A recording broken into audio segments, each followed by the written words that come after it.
Welcome back to the Father and Son News Show here on RadioOnFire.com. Thank you for joining me.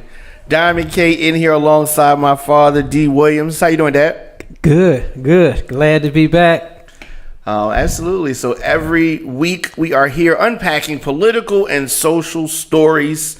Please hit the subscribe button, hit the share button, hit the like button. It really helps the show. So without any further ado, let's dive in. Yes. So it's here, the Mueller report, unable to conclude any criminal conduct occurred via obstruction. I'm assuming that's what they're saying. Mm-hmm. So the special counsel Robert Mueller's long-awaited bombshell 448-page report detailed multiple efforts by Trump and his aides to mislead the country. At this point, I think it's clear that the White House is going to continue to lie and try to manipulate the media. They're not going to try. They're going to manipulate them. Yeah. That's one thing he does very well. Very well. And manipulation? Yes. I mean, when he was running, he didn't have to shoot one commercial. He had to pay for one commercial. Right. They had him on daily. They did it for him. Every minute. So Trump and his staffers have responded to the Mueller report with nearly simultaneous, identical claims of vindication and frustration at the same time. So the president, first he was happy with the Mueller report, unable to establish that his campaign conspired with Russians. Mm-hmm. And then he quickly turned it around and he was mad when he came close to us seeing some of the report. Then he got mad. Yeah. He anytime you say anything favorable to him, he likes you. You know what I mean? Anything negative, he don't like you. I mean, that's just it. You know what I mean? Mueller's report is correct as long as they say he didn't do anything. No collusion, no obstruction. No. Yeah. And but I just don't understand what happened to America. You know, because it was a time that we didn't tolerate bullies. I mean, liars. And this guy is the epitome of both, of a liar and a bully. And people, I don't understand it. And what is so naive about America is that he is showing that, you know, if you got a subpoena, you know, people used to comply. You know what I mean? And he said, and then what do we do? He won't come. They won't come. And they act like they just discombobulated, you know. Yeah, it's interesting because I was thinking about this for the last couple of days. If any good can be pulled from this, and I think that it can. Mm-hmm. So if you think about this, now Trump said that different things, the investigation was started by people that didn't like him, or people that were treating him unfairly, or the FBI agents that's involved, they have corrupt intent because it's not fair. If you apply that standard to everybody else, that would be good. Right. Okay, look, you a black man. This all-white jury and the prosecutor, that's unfair to you. They don't like you. Let's look at some of their text messages. Look, they said nigger in the text message. You know what I mean? So if you apply that to black men and black women and white, you apply this to everybody, then things would be more fair. Mm-hmm. But it can't just only be to him. Exactly. It got to be to everybody. But I can tell them how the Democrats, how to deal with Trump right now and have the positive effects that they want. Treat him like he's black. Treat him like he's a black president. Like Obama? No. Well, I mean, it's even worse than that. He's done everything he's done, and treat him like he's black. And what would you do if he was a black president who did all this? That last clip you had, he'd be coming out with handcuffs. Yeah, you lock him up, right? So initially he claimed total exoneration. Now he's calling the same report that he said totally exonerated him. Now he's calling it total bullshit. Right.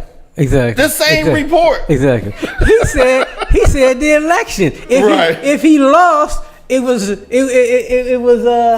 rigged. Rigged. That was the exact word. Yeah. If I won, that's all right. I mean, this is and people go for this. It's unbelievable. And he's bashed staffers that supply details to people creating a report that he told to go and give details about the report. He gave them permission to talk, and now he's mad that they talked. I guess he's looking like you told the truth when you were there. Yeah, he mad because they told the truth. They gonna say, well, they made me raise my hand. He mad because they told the truth. And here's the bottom line is real simple. If he's not lying, what you got to hide? He acts like like he's guilty. Right. This is not how an innocent person does not try to influence, manipulate, and stop the investigation. Because you're innocent, right? So just let the chips fall where they may. And they keep saying that nobody's above the law. He is.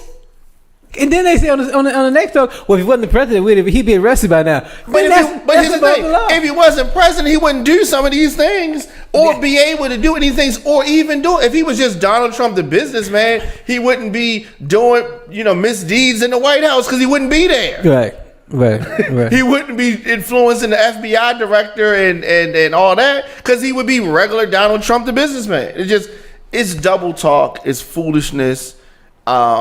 And to me, the Democrats are very, very, they're just as responsible as the Republicans. Right. Because they got a debate now. Should we impeach him, go ahead with to try to get evidence to impeach him or we shouldn't? Here's the point. If this is a democracy and the man is doing wrong, what kind of question is it? You're supposed to implement the law. And if you don't implement the law, then this country, what is this? I mean, what does it stand for? Nothing. I mean, my thing is this. My issue with the impeachment is it doesn't mean anything because they don't have, you're going to have him impeached in one branch, but the House won't, or the Senate will. The same thing like with Clinton. Right. You know what I mean? So it's just like, to me, that whole process, we have an analog process in a digital world. Yeah. Well, my point is something needs to be done legally aside from voting him out of office, because anybody can do this. Then why he ain't showing his taxes? Why I gotta show mine then? Why does anybody? That's what I'm saying. Apply this to everything. Nobody has to do nothing. Right. And then they say the statute of limitations. It's just like they manipulate the law when it comes to one regular individual. They'll manipulate the law. They'll retry you. They'll they'll find ways around it to get their conviction. But the biggest fish that there is, he's dictating the rules. Yeah, the biggest and the most blatant. Even a blind Stevie Wonder know he lying and stealing. Anybody can see this. Yeah, and it's not a good look. It's not a good look for the children to see. It's not. I mean, we used to have standards. Right. The president used to be somebody that people looked up to, and the corruption existed. But it was not overt. Right. I mean, with the exception of Nixon, it was not overt corruption. Like, I'm corrupt. That's the law. I did the law. Right. If y'all want to stop me from doing this, then change the law. Right. I mean, ridiculous. I remember in Africa, a friend of mine, Alahaja, he used to always say to me, he said, Williams, you look like you're ready to see the president at any time. That was a compliment. Yeah. You're ready to see the president at any time, Williams. Yeah. But this man has diminished. I don't even want to go to the White House to see him. Yeah. He's diminished the presidency. And if you were there, you dressed down for the occasion. You wouldn't, but my jogging suit. You know what I mean? Put some flips. I go like Rodney with my flip flops. Shifting gears so Governor Hogan says, and this is Larry Hogan from Maryland, Governor Hogan says he is giving a presidential run serious consideration. Mm-hmm. So Maryland's governor spoke yesterday in Manchester, New Hampshire, and opened up about the possible run to challenge Donald Trump in the primary. That's funny. Yeah. So when asked if he will run or not, Hogan told the audience, "People have asked me to give this some serious thought, and I think I owe it to them to give it serious consideration."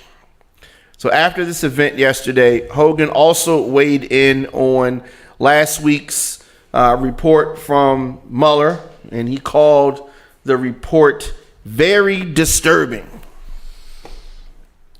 Well, I mean, it's well, thanks, Larry, for your wise words.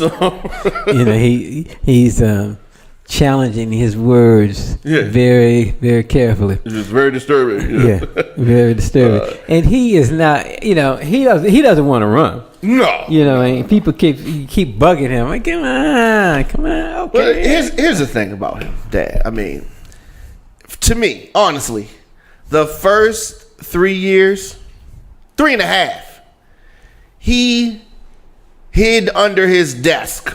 He didn't do nothing. He came out around right before election time, and stuck his head out from under the desk a little bit.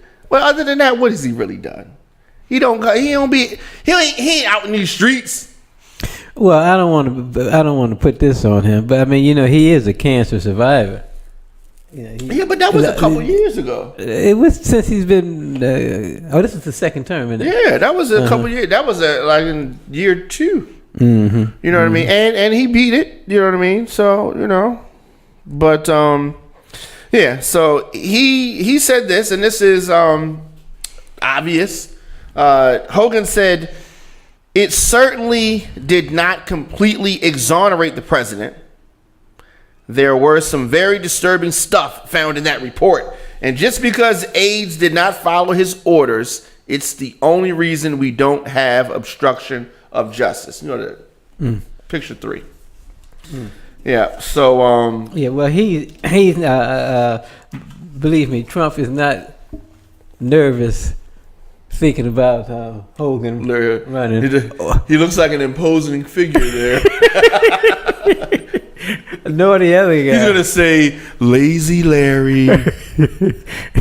Lazy Larry Hogan from Maryland. Hey, listen, I mean, he loves to say anything. He loves to talk about his being a cancer survivor. Oh my God. He said, he probably would. He said, I don't want to beat up on a cancer survivor. He talked about the handicap, talk about women believe nothing, and the people won't respond. They talked about. They won't say anything. Yeah.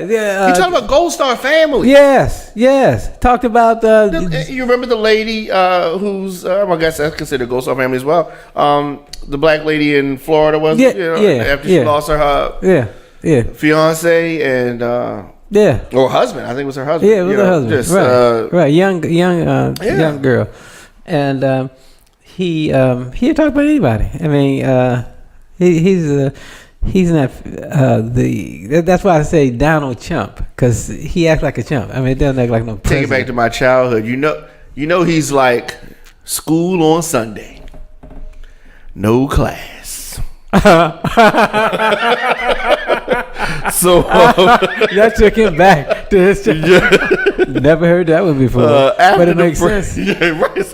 After this break, we're going to talk about a story that has me fired up. So we're going to take a quick break and come back. It's the Father and Son News Show here on RadioOnFire.com. Now more than ever, it's important where and who you get your news from. Radio on Fire brings information and entertainment to urban America. Whether it's news, sports, entertainment, or relationships, Radio on Fire has the urban experience covered from all angles. Visit RadioOnFire.com, download the Radio on Fire app, and follow us on social media at Radio on Fire. Yeah. Welcome back to the Father and Son News Show. Diamond K.D. Williams here, the Radio on Fire newsroom. Welcome back, Dad. Radio on Fire. If anybody's interested in advertising on any of the Radio on Fire shows, packages start as low as $50. So visit radioonfire.com/promo to get started. So on the other side, I said that this next story had me angry, fired up. So Howard University and the new residents have some problems going on. The Howard University students condemned the local residents who have been picnicking, sunbathing, exercising, and walking their dogs on the yard, which is an open campus area surrounding the academic buildings.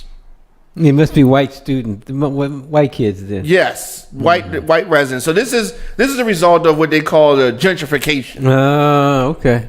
You know, and it's very disturbing to me because some of the interviews with these white residents, super disrespectful. One guy said, you know, this is community property, and if they don't like it, they need to move their school. School was here way before you guys got here. Like the arrogance, But I mean, you know, that's how they feel about you. I mean, they disrespect you, and we've been The first thing I learned in traveling overseas was how disrespected we are in America as black people, but we don't know it because we've never been respected. Right. And then when you go out and get respect, you say, "Wait a minute," you know, you see that, you know, and we're waking up now because they could have did this 35 years ago. We would have just said, "Yes, boss." You know, not in those exact words, but we'd have just been quiet. Yeah, it might have been boss, yes, sir. Not yes, sir, boss. I mean, pretty much. Well, maybe 35 years. 50 years ago, it would have been yes, for sir, sure. boss. Yeah. But as I said, this controversy has sparked a debate about race and gentrification. Many students said that the residents are degrading the school space by walking their dogs on the campus, especially when the dogs are crapping and pissing on the lawn. What you think if we go over to Johns Hopkins, and take our dogs to go crap over there? I mean, they would be arrested. They need to call the police on them, just like they do here. I agree. They need to call the police. Have this man arrested right now because this is private property. Right. You know what I mean? Right. Whether we have a fence up or not, if me and my friends go hanging out, we can just be. You know, back in the day, we would have a radio, standing outside. Right. You know, you might got a soda in your hand, just talking trash on private property. That's a problem. Right. They need to call 911. And they need to do an input. I'm going to call 911 on you, buddy. If you don't get that dog off my property right now. Stop with the malarkey. Right. and I'm going to ask for a black police officer. You better not. Watch it, Buster. You got to do that with it. You have to, because they can give out anything. Just like Trump, he can give out anything. He can't take. They would not anything. Like that. They would be horrified. They'd be insulted. You call the police on me because I used to go past, cars and they would, push, lock the door. When you're walking past a certain way, and that's what I do to them. When they walk like, oh shit, and I lock my door. You know what I mean? So they can't take anything. Just flip everything. I'm a professional flipper. Flip it back. You know what I mean? I'm calling the police right now, officer. And you're right here with Spike again. Lord, it's. I just this is not something. If this is not handled correctly, they're gonna keep doing it. Keep doing it. The next school. We have to be unified in. And the way you handle it is the way they would handle it. They would call the police on you. Yeah. I call the police right there on the spot. Call the police. Yeah. And then when the police come, that's all. They don't want that confusion. Let's get this straight right now. Because they have dog parks. They have areas in that, where they can do that, but they just feel like they can just walk with it wherever I want to go. And I can't go over to Johns Hopkins and lay down and get sunbathe and get dark like me. I'm, try to get cancer. Is that the word for the day? Yes. So in a lengthy email sent by the schools, students, staff, the president of the university, Wayne A.I. Frederick, said pet owners should not bring their animals to the historically black university's private areas. He said the following: "We recognize that service animals are a necessary aspect of modern life, and we will accommodate them as needed. We appreciate pet owners respecting our campus by not bringing pets onto the private areas." He said that he wants the campus to remain pristine and symbolic of all that Howard University represents. So I didn't think that statement was strong enough. No, it wasn't. It was very, very low energy. It was a professional, but to me, it didn't sound like, and if y'all come on our property again, I will be forced to do da da da da da. You know what I'm saying? Mm-hmm. It wasn't strong enough. If somebody said this to me and I'm doing something, I may still continue to. I just know what are the repercussions. Well, I recognize that dogs are very important, and your dogs. Because what he was saying, I recognize that your dogs mean a lot to you, and it's part of your part of your family, and we, but just could you just kind of try to put them over here, not just. Like, can you stay off the grass, please? Here's the thing, Dad. Okay, so here in Baltimore and in Philly as well, dirt bikes are important to the hood, right? Dirt bikes. Mm-hmm. Imagine if the fellas from the hood start riding their dirt bikes through Harvard. You know what I mean? On their lawn, popping wheelies and stuff. That would be those young guys would be. You talking about calling the police? That would be somebody might get shot. They would sniper them. Yeah, but they wouldn't say your dirt bike. We understand that your dirt bikes are important to you. You know what I mean? But can you please ride them on the? But we must admit now that's a little bit more extreme. I know it's extreme than the dogs because they're going to be tearing up the grass with those bikes, those wheels, and.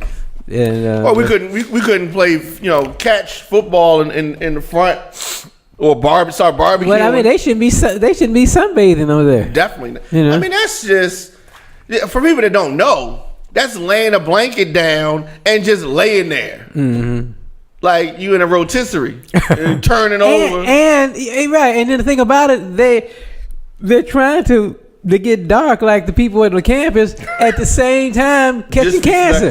And you go catch cancer anyway just to be on my lawn. I remember when I was in school, we had Negro history. Is that how they call it? Yeah, it was Negro history. They used those words? Yeah, it wasn't black. Was it black history? No, it wasn't black. I think it was Negro history. And I could never understand what was going on because they used to have a commercial with the little girl, copper tone, and the dog was pulling down her underwear, and you could see how brown she had gotten compared to her white butt. And I asked my teacher, and the teacher's white.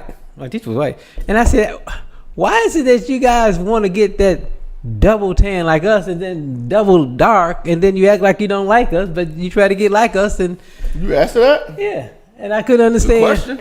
She didn't have no answer for you, though. No, she said that they liked being, they said tan. We like just being tan. And I said, but we're dark and you don't like us, but you try to be like us. And what was the answer to that? That's the good part. She just said they just like to be tanned. Yeah, so she said, I'll answer the first part, but not the second part. I couldn't understand. I said, that double tan, that double, and you don't like us, but yet you want to be like us. No, because they really do like you. Yes. They really do like you. Are you kidding? We like the lips. We like your music. We like, your skin tone, everything. And we really, really like your butts.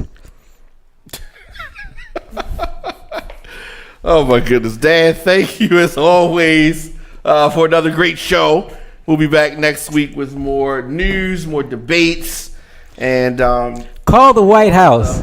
Call the White House and let them know what you think. And let them know what you think. You need to get out of office. Well, some of them people think he's doing a great job. Yeah, this is a 50-50 country, and that's why it's 50% of people are stupid. Yeah. Gotta be, and gotta be. How's he doing a great job? What has he done? He's spent the whole time. He's like a pirate. They've been robbing, robbing the war chest. Yeah, but he's giving it to the rich. You know what I mean? Instead of stealing from the rich, he's stealing from the poor, giving it to the rich.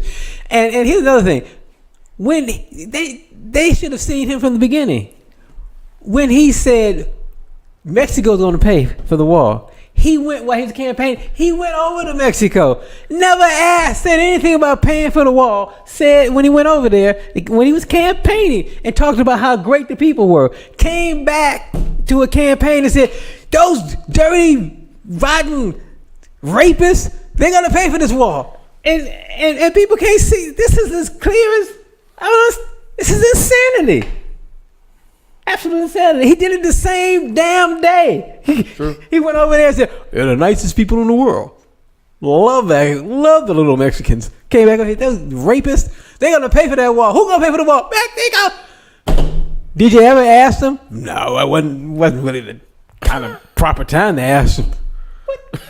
Yeah.